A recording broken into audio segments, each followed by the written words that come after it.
우리가 어떤 민족입니까? 노벨 문학상과 흑백 요리사가 있는 민족입니다. 이런 이야기 한번 해보도록 하겠습니다.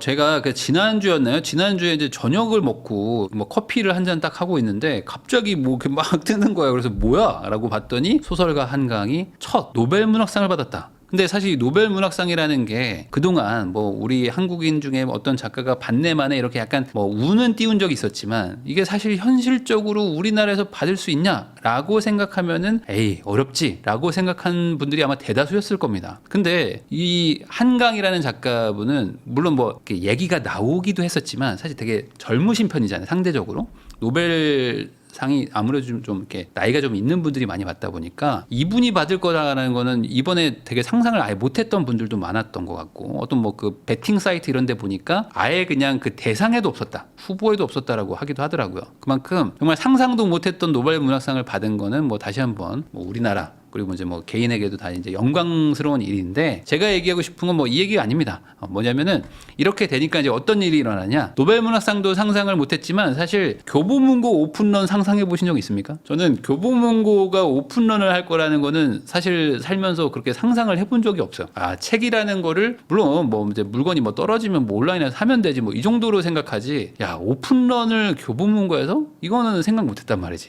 근데 실제로 그 일이 일어났습니다. 그래가지고 이게 밤에 발표가 났기 때문에 바로 그 다음 날부터 줄을 막 쭉 서기 시작하는 거예요. 그래서 이제 서울 뭐 지방 할 거 없이 웬만한 교보문고들은 이제 오픈런을 시작하는데 그러다 보니까 이게 어떤 일이 일어나느냐. 이게 책이 뭐 잘 팔릴 거라고 다들 뭐 예상은 했지만 하루 만에 30만 부가 팔려버립니다. 이게 반나절 만에 13만 부가 팔려. 이게 어마어마한 거거든요. 이게 제가 듣기로는 1년에 10만 권 이상 파는 책이 거의 별로 없대요. 그래가지고 우리나라 지금 출판 시장이 되게 힘들다고 하는데 반나절 만에 13만 부, 하루 만에 30만 부 팔아버립니다. 그래서 야 대박이다라고 했는데 여기서 끝나지 않아. 어떻게 되느냐? 4일 지났거든요. 지금 4일 지났는데 100만 부 팔았습니다. 지금 4일 만에 지금 100만 부를 팔아가지고 지금 뭐 최단 기간 뭐 역대 최고의 판매량이지 않을까. 그래서 이번 주 그 베스트셀러가 1회에서 10위까지가 전부 지금 이 한강 작가님의 책으로 도배가 될 것이다라고 아마 지금 예견되고 있는 상황입니다. 근데 이제 책이 없어. 그래가지고 지금 인쇄소에서도 밤을 새가면서 찍고 있는데 지금 뭐 답이 안 나오는 상황 아닙니까? 그러다 보니까 이제 일부 이제 물량이 없는 서점들은 어떤 일을 하느냐 이런 일들이 지금 일어나고 있다고 합니다. 제가 이제 직접 본 건 아니고 인터넷에서 가져온 건데 이게 한강 작가님의 이제 아버님도 소설가 이제 작가님이신가 봐요. 그러다 보니까 이제 한승원 작가 모음전 해가지고 책이 모자라기 때문에 한강 작가님 책이 없다면 한강 작가님의 아버님의 책을 사면 어떻겠느냐. 그러니까 그만큼 지금 이제 교보문고 뭐 이런 서점들에서도 마케팅을 지금 이제 빡세게 하는 거죠. 그래가지고 저희 아버님 책을 좀 사가시면 어때요? 라고 이제 하는 겁니다. 자, 그래가지고 이 지금 침체된 출판 시장이 뭐 지금 엄청나게 지금 약간 뜨겁게 좀 살아나고 있고 예스24가 막 지금 폭주하고 있죠. 주가 막 폭등하고 막 그랬던 것들 여러분들 보셨을 겁니다. 그만큼 지금 이 한국의 아주 이슈인데 이런 이슈 따라 가지고 어떤 이 사람들의 어떤 쏠림 현상은 사실 되게 많습니다. 최근에 이런 것도 있었죠. 이제 끝난 지 뭐 얼마 안 됐습니다. 그래서 이게 약 한 3주 정도 진짜 우리나라를 지금 뜨겁게 달궜던 예능인데 이 넷플릭스에 있죠. 이 흑백 요리사라는 거. 여러분들도 보셨나요? 저도 이게 하도 막 인기가 많아가지고 한번 봤는데 멈출 수가 없어. 편집을 아주 진짜 기가 막히게 하셔가지고 그런지 몰라도 한번 보면 멈출 수가 없다. 그래가지고 이거 쭉 다 보게 되더라고요. 그래서 지금 난리죠. 뭐 SNL도 그렇고 지금 뭐 온 지금 뭐 유튜브 SNS 다 지금 이 패러디하느라 지금 난리인데 최소의 익힘 정도. 그러니까 최소의 익힘 정도가 그렇게 중요한지 몰랐어요. 그래서 이제 한국인들이 요즘에 이제 다 알죠. 어딜 가나 지금 익힘을 가장 중요시 생각하고 있습니다. 모든 사람들이. 그래서 뭐 하나 먹을 때마다 지금 채소의 익힘이 뭐 괜찮네요. 이런 얘기들을 지금 심심치 않게 들을 수 있는 게 요즘 분위기고요. 아마 이분 지금 안성재 셰프, 요분 이제 모수 이 3스타 여기 지금 오너 셰프이신 거 맞죠? 이분이 가장 아마 핫한 인물이지 않을까 싶은데 이분의 어떤 이거 유행어라고 해야 될까? 뭐 이분하게 읽지 않았어요. 이것도 지금 뭐 어딜 가나 듣습니다. 뭐 항상 뭐 무슨 뭐 고기 먹을 때마다 이분하게 읽지 않았대. 그래가지고 저번에 삼겹살 먹는데 뭐 이분하게 읽지 않았다고 이런 얘기들을 막 하더라고요. 그런 것처럼 그 정말 이 나라가 우리나라가 지금 난리입니다. 흑백 요리사 때문에. 자, 거기다 이것도 한번 보셨나요? 저도 그 중간에 보니까 이거 먹고 싶어지더라고. 뭐냐면은 이건 당연히 뭐 PPL로 했겠지만은 아예 그냥 그 편의점을 털어가지고 거기서 이제 음식 만드는 뭐 CU가 나오죠. 그러면서 거기서 이제 밤 티라미슈라고 해가지고 이 편의점 음식만 가지고 만든 거. 이거 맛있겠더라. 그래가지고 요걸 아예 그냥 밤 티라미수 컵 해가지고 이제 상품도 출시하고 뭐 이러고 있습니다. 아마 가장 큰 홍보 효과를 본 데가 이 CU가 아닐까라는 생각도 좀 드는데, 그러다 보니까 지금 인터넷에 어떻습니까? 만들 수가 없어 사실. 왜냐면 다른 것들은 만들기 너무 어렵잖아요. 너무 대단한 실력자들이야. 근데 요거는 어떻게 해볼만 할 것 같아. 밤 티라미수. 거기다 재료도 다 편의점에 있는 거라고 하니까 지금 블로그 뭐 쇼츠 이런 데 보면은 다 이 밤 티라미수 만드는 방법 뭐 이래가지고 엄청나게 컨텐츠들이 올라오고 있거든요. 이게 얼마나 난리냐면은 이 9월 17일에 넷플릭스에서 첫 개봉을 합니다. 그러면서 이제 그때 3편인가 4편이 이제 처음 이제 오픈이 됐는데 9월 16일만 하더라도 네이버 데이터 랩에 보면은 파인다이닝 검색한 게 5 정도의 강도라고 보면요. 그 다음날 17일부터 이제 급등하기 시작합니다. 막 50으로 올라가요. 그 다음에 이제 100까지 갑니다. 그러니까 순식간에 이 한 일주일, 2주일 만에 그냥 20배가 늘어난 거예요. 파인다이닝을 검색하는 검색량이 20배가 늘어났다. 근데 여러분들도 생각해 보시면은 파인다이닝이라는 게 일반인들이 검색하기 쉽지 않은 단어입니다. 파인다이닝 하면 얼마입니까? 아무리 못해도 디너 가면 한 15만 원, 20만 원 하거든요. 근데 혼자 가서 먹기는 좀 뭐하니까 둘이 가면은 뭐 점심 때 가더라도 2, 30만 원, 저녁에 가면은 한 40만 원, 50만 원 정도는 생각을 해야 되는 아주 고가의 식당이란 말이에요. 그러다 보니까 당연히 검색량도 적을 수밖에 없는데 우리나라에 이렇게 이 파인다이닝 고가 음식점이 폭주, 그러니까 검색량이 폭주했다라는 거는 말 그대로 지금 이 시대가 온통 지금 이 흑백 요리사에 빠져 있다라고 봐도 과언이 아닌 거죠. 그러다 보니까 지금 어떤 일이 일어나느냐, 이 파인다이닝 예전에 그 오마카세가 생각나지 않습니까? 이 오마카세 그때도 젊은 친구들이 많이 간다 해가지고 뭐 이건 뭐 기사도 많이 나오고 했었는데 그 다음에 이제 조금 좀 잠잠해졌었어요. 근데 아니나 다를까 돈 안 쓴다던 2030이 이제 돌변했다 해가지고 흑백 요리사 열풍에 몰려든 곳 해서 이게 아까 9월 17일에 그 개봉했다고 했잖아요. 그때부터 한 3주 정도, 3주 사이에 연령대별 미쉐린 스타 식당 결제 비중을 보면요. 20대 이하가 8%, 30대가 20% 정도 됩니다. 그러니까 40대, 50대는 생각보다 많이 안 가. 왜냐면 이제 가족들이 많기 때문에. 근데 이제 20, 30대들은 이제 뭐 연애하는 분들도 많고 하다 보니까 미혼이기도 하니까 한번 가볼까? 하는 분들이 꽤 많아졌나 봐요. 이제 60대 이상은 이제 돈이 좀 많으시니까 이제 가시는 거고. 그래가지고 3주간 전년 대비 매출이 23%가 증가했다. 근데 이게 파인다이닝 뭐 이렇게 비싼 미쉐린 스타 셰프들이 하는 곳이 23%가 늘어난 거면 실질적으로는 출연자들이 간 식당들에 많이 몰렸을 거 아니겠습니까? 그러니까 이쪽 실제 출연자들 식당은 매출이 어마어마하게 늘지 않았을까. 그러다 보니까 이제 이런 생각들을 하는 분들도 있는 거예요. 보면은 지금 인터넷에 보면은 이런 문화에 대해서 약간 조금 부정적으로 생각하시는 분들은 아니 이제 오마카세도 한창 막 인기 많다가 요즘에 이제 폐업도 많아졌잖아요. 그만큼 이제 열풍이 불고 약간 사그라들면서 다시 좀 욜로가 아니라 요노족, 이제 좀 돈을 좀 아껴가지고 착실하게 살아봐야지라는 문화가 조금 가던 그런 분위기가 갑자기 바뀌어가지고 갑자기 한 끼에 수십만 원을 태우는 사람들이 늘어나고 있는 거예요. 왜냐면 이게 우리나라는 이제 유행을 한번 하면요 참을 수 없는 사람들이 생각보다 좀 많거든요. 물론 다른 나라도 많지만 우리나라 사람들의 어떤 그 남이 하면 나도 해야 돼라는 게 좀 유독 강한 것 같기도 합니다. 물론 이거에 대해서 이제 좋게 보시는 분들도 있습니다. 뭐냐면 요즘에 요식업계 특히 이제 뭐 그 외식업이 엄청 힘들다. 그러다 보니까 이거 워낙 침체도 많이 됐어요. 그래서 요즘 폐업도 많이 하니까 이렇게 좀 넷플릭스에서 좀 흑백 요리사 이런 게 좀 이제 흥행을 하면 전반적으로 좀 이런 요식업계의 희망이 되지 않겠느냐. 라는 생각을 하실 수도 있는데 이게 사실 이렇게 기대감과는 좀 다른 게 현실일 것 같기도 해요. 왜냐면 물론 이게 뭐 극단적인 내용일 수도 있지만 낙수 효과가 있겠느냐 이건 허상이다 해서 자영업자의 기대감은 물거품이 됐다 뭐 이런 기사들도 뜨거든요. 왜냐면 우리도 다 알잖아. 우리가 지금 밥을 먹고 싶은 게 그냥 외식을 하고 싶은 게 아니라 출연자들이 얼마나 맛있게 하길래 도대체 얼마나 맛있길래 저렇게 감탄을 하지 하면서 그걸 먹어보고 싶은 거잖아요. 그러다 보니까 차라리 줄을 서고 나중에 갈지언정 다른 식당을 갈 것 같지는 않은 분위기가 아닌가라는 생각은 좀 듭니다. 그러다 보니까 지금 이 흑백 요리사에 나왔던 셰프분들은 지금 뭐 행복한 비명을 지르고 있다 해가지고 예약 증가율이 뭐 150%가 늘은 게 이제 뭐 최소고 많이 는 분들은 뭐 이게 어떻게 계산했는지 모르겠지만 4,937%가 늘었다. 그러니까 거의 50배 정도 이제 예약이 늘었다는 거죠. 그러면 여러분들도 아시죠? 물론 이게 먹고 싶어서 단순히 먹고 싶어서 가는 것도 있지만 모두가 압니다. 왜 여길 가고 싶은 거죠? 이걸 사진을 찍어가지고 인증샷도 남기고 내가 요즘 가장 핫한 핫플레이스에 왔다 갔다. 여기 진짜 맛있어. 이거를 주변 사람들한테 말하고 싶은 거 아닙니까? 그러다 보니까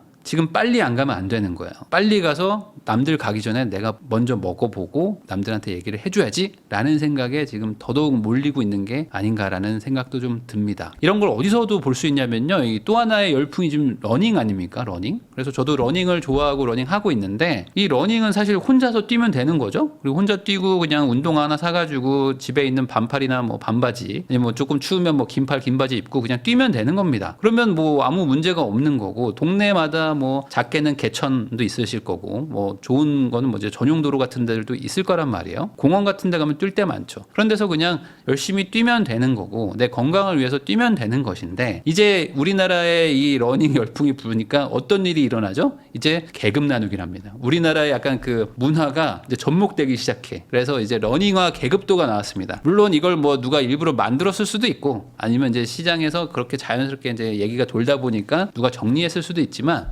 2024년 러닝화 계급도 해가지고 월드 클래스 국가대표, 지역대표, 마실용, 뭐 동네 대표, 입문용 뭐 이런 식으로 이제 내용이 나오는 거죠. 이런 거는 인스타 보면 정말 많이 나오잖아요. 뭐 우리 동네 무슨 동네 뭐 맛집 탑 10 뭐 해가지고 진짜 맛집들이 있고 중간에 갑자기 얘가 왜 나와 하는 거 한 두 개 있고 다시 맛집 나오고 이런 것들. 그러니까 뭔가 좀 마케팅으로도 하기도 하고 뭐 그냥 재미삼아 보기도 하지만 이렇게 계속 급을 나누고 뭔가 그 등급을 나누고 하는 게 우리들의 약간 뭐랄까 그냥 자연스러운 문화 뭐 이런 것들도 있는 거죠. 그러다 보니까 어떤 일이 일어나느냐 여러분들 뭐 꼭 러닝이 아니라 젊은 분들이 모여가지고 어떤 동일한 취미를 하는 곳은 다 일어나는데 자전거도 그렇죠 자동차도 그렇죠 뭐 다 모임마다 보면은 항상 그 기죽기 싫어하는 그 문화가 또 이제 발동하기 시작합니다. 누구 하나가 이제 그 인플레를 일으키기 시작해. 장비 인플레, 어떤 뭐 복장 인플레를 일으키기 시작하면은 그때부터 나도 질 수 없지 하면서 제가 바꾸면 나도 산다. 나 초보자인데 막 장비는 그냥 완전 그냥 뭐 선수용. 그냥 막 다 풀 장착해가지고 나오시는 분들이 나타나고 그러다 보면은 난 못하겠어 하면 이제 나가시는 거고 아니면 나도 사와야지. 근데 사왔더니 야, 그 돈 씨 이걸 하는 거잖아. 그거 살 거면 이거 사야지 하면서 계속 막 갈고 그러니까 아예 최고로 간다. 하면서 그냥 최상급을 사서 나오시는 분들이 많죠. 그러다 보니까 이 러닝이라는 게 어찌 보면 되게 돈도 안 들고 되게 간단하고 건강에도 좋은 되게 효율적인 운동인데 이게 크루 문화가 지금 생겨요. 그러면서 같이 모여서 뜁시다. 근데 모이니까 이제 어떤 일이 일어나느냐? 계급 문화, 등급 문화가 생기면서 운동화 뭐 신었어요? 양말 뭐 신었어요? 너 시계 뭐야? 너 그 머리에 차고 있는 그 밴드 어디 거니? 하면서 갑자기 브랜드를 찾기 시작하는 거야. 그러니까 수백만 원을 걸치고 뛴다. 이 사진은 이제 기사 내용과 무관하지만 대부분 다 똑같은 얘기를 합니다. 남들이 사니까 안 살 수가 없었어요. 이런 얘기는 이제 우리 한국 문화에 되게 익숙한 거죠. 뭐 사교육도 그렇고 남들이 시키니까 안 시킬 수가 없고 뭐 명품도 그렇죠. 남들이 다 드니까 내가 안 들 수가 없고 자동차도 마찬가지죠. 남들이 다 이거 사라고 하니까 안 살 수가 없었어요. 라고 하는 것처럼 우리나라는 약간 이런 문화가 약간 접목되기 시작한다. 그래서 지금 이 러닝 크루도 되게 문제가 있는 게 뭐냐면 사람을 막 밀치고 길을 막고 인증샷을 찍는다 해서 민폐 러닝 크루들 막 이런 얘기들 나오거든요. 저도 이제 한강을 뛰는데 한강을 뛰다 보면은 물론 대다수의 거의 뭐 제 느낌에는 99%의 분들은 되게 잘 뛰십니다. 뭐 특히 어떤 뭐 피해를 주거나 이런 거 없이 그냥 조용조용하게 자기 뛸 것들 뛰시면서 이제 즐기고 계시는데 간혹 정말 간혹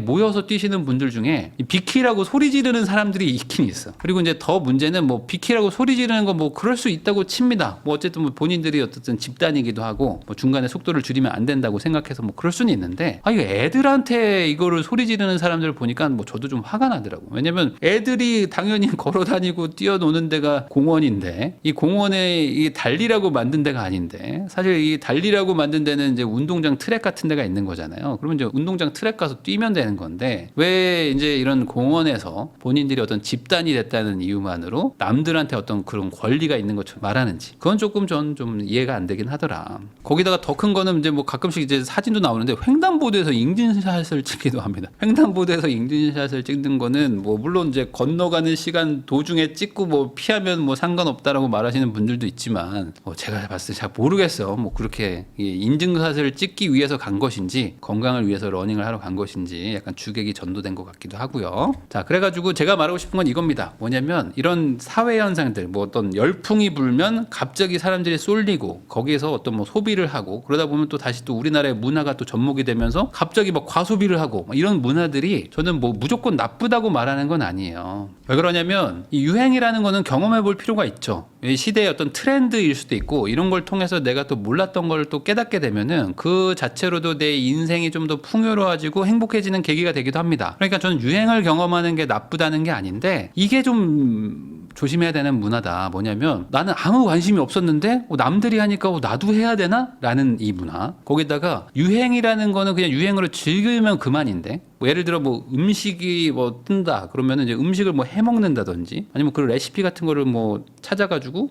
나도 해보면 되는 거잖아요.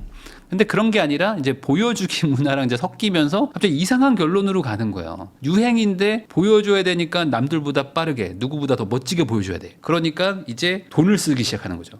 아니면 시간을 엄청나게 투자를 해야 돼. 원래 나는 거기에 대해서 지난주까지만 해도 관심이 없었는데 유행? 그러면 나 이거 해야지. 근데 보여줘야 돼? 야, 그럼 이왕하는 거 제대로. 남들한테 기죽으면 안 돼. 남들은 다 하는데 내가 그걸 못해? 난 그걸 참을 수가 없어. 라는 식으로 가는 게 생각보다 너무 많다. 거기다가 우리나라는 마케팅을 되게 잘하는 나라 같거든요. 그래가지고 이게 모르긴 몰라도 바이럴이나 아니면 블로그 마케팅 뭐 아니면 뭐 SNS 마케팅 이런 게 엄청나게 많을 거예요. 그래가지고 실제로 남들은 다 하는데 너는 왜 안 해? 라고 말하는 그 자체가 마케팅일 수도 있다. 남들 다 하는데 넌 왜 안 해요? 라는데 도대체 그 남들이 누구냐 이거지. 도대체 그 시작이 누구냐. 옷 같은 걸 보면 알잖아요. 올해 패션 트렌드는 뭐뭐입니다. 뭐 이렇게 얘기를 하는데 그 패션 트렌드를 정하는 게 결국에 어떤 뭐 대형 어떤 그 고급 명품 브랜드들의 디자이너들 아닙니까? 그러니까 그 사람들이 정하는 대로 사람들이 또 막 쏠려가는 게 어찌 보면 유행이기도 하고 그러니까 남들이 다 한다던데 그 남이 도대체 누군가. 나는 별로 관심도 없었는데 남들이 하니까 뒤처지기 싫고 왠지 그냥 나는 소외되는 거 싫고 이런데 남들한테 보여줘야 되는 문화도 있다 보니까 그냥 이 마음에다가 SNS까지 섞여가지고 소비로 폭발하는 게 너무 많은 게 아닌가라는 생각도 좀 듭니다. 그래서 웃지 못할 어떤 인터넷 댓글 같은 걸 제가 한번 봤어요. 뭐냐면은 교보문고 가지 마라. 3개월만 지나봐라. 알라딘 가면 넘쳐날 거다. 저는 그 한강 작가님 책 제가 한 권 읽어봤거든요. 한 권. 근데 그냥 단순한 소설은 아니죠. 생각보다 이제 글이 되게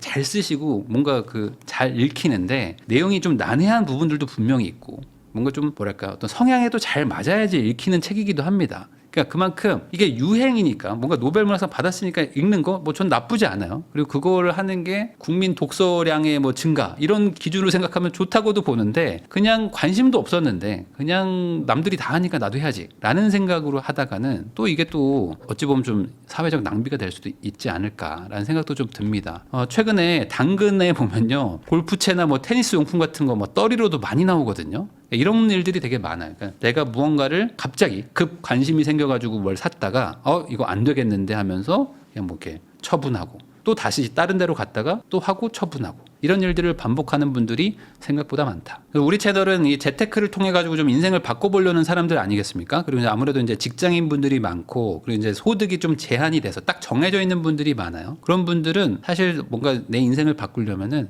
악착같이 저축하는 수밖에 없는데 그러려면은 남들이 하는 거 다 하고 남들이 안 하는 것도 하면서 내가 부자 될 방법은 사실 없거든요. 그러다 보니까 이 뭔가 유행을 따라간다 이런 거에서 약간 좀 거리를 좀 둘 필요가 있습니다. 거기다가 우리나라는 유행이 정말 극단적으로 빠르게 바뀌는 나라 중에 하나인 것 같아가지고 뭐 먹는 거 디저트 유행도 보세요. 1년에 지금 몇 번이 바뀝니까? 그런 것처럼 그거 따라가다가는 남는 게 없다. 제가 항상 말하지만 돈이 많으면 뭘 해도 아무 상관이 없습니다. 돈이 많으시면은 이것도 하시고 저것도 하시고 남는 거 가지고 뭐 모아가지고 또 하셔도 되는데 돈이 많이 없는 상태에서 그리고 뭔가 나는 지금 열심히 살아야 되고 내 어떤 뭐 비전과 목표를 따라서 지금 계획대로 차근차근 가야 되는 상황에서 뭔가 이렇게 휘둘린다는 거 이런 거에 대해서 다시 한번 생각해 볼 필요도 있다. 저는 평생 자린고비로 살라고 말하는 게 아니고요. 지금 이렇게 좀 노력을 해야 될 때는 노력할 필요도 있는데 이런 걸 항상 옆에서 이렇게 흔드는 일들이 너무 많다는 얘기를 하고 싶었던 겁니다. 아마 이런 영상을 찍으면은 이런 댓글을 다시는 분들도 있을 것 같아요. 뭐냐면은 야 뭘 고작 그거 가지고 그러냐 뭐 그거 돈 얼마나 된다고 뭐 그런 거 사지도 못하면은 뭐 인생 재미없어서 살 수 있냐 뭐 이런 얘기 하시는 분들도 있을 것 같아요. 뭐 저도 그거에 뭐 동의가 안 되는 건 아닙니다. 특히 뭐 책이라는 거는 뭐 사가지고 안 읽어도 뭐 조금이라도 읽으면 좀 나은 거 아니냐 여기에 동의되기도 합니다. 근데 이런 거죠. 내가 과연 이거에 대해서 과거부터 관심이 있었느냐, 정말 이거에 대해서 정말 관심이 있었는데 마침 이렇게 뭐 유행이 돼가지고 아 잘됐다 해서 보는 건지, 그거랑 아무 상관도 없었는데